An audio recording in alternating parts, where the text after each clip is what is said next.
يا مار شربل، يا قديس الله الأمين، أنت اللي اخترت طريق الصمت وسكنت في حضن الجبل وسبت العالم وملذاته علشان تعيش بس للمسيح. في الليل كنت تسهر وتصلي، وفي النهار كنت تحيا في الطاعة والخدمة. عشت عمرك كله في الخفاء، لكن نورك بان وامتد لحد قاصي الأرض. يا راهب البرية، يا ساجد قدام المسبح، علمنا زيك إن الصلاة مش مجرد كلام، لكن روح بتتسلم بالكامل لإيدين ربنا.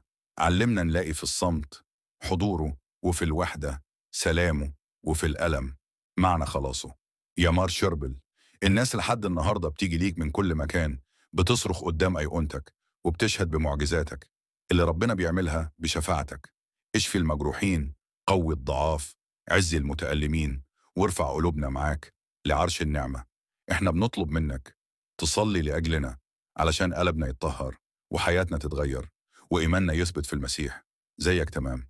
يا صديق يسوع الأمين، يا اللي حملت الصليب بمحبة وصبر، اقبل صلواتنا وقدمها للرب يسوع علشان نعيش ونموت على إيمانه وندخل معاك ومع كل القديسين لمجد السماء.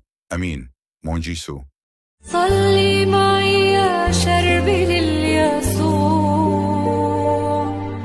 وامسك بإيدي طلوع دربك، ما كان صوتي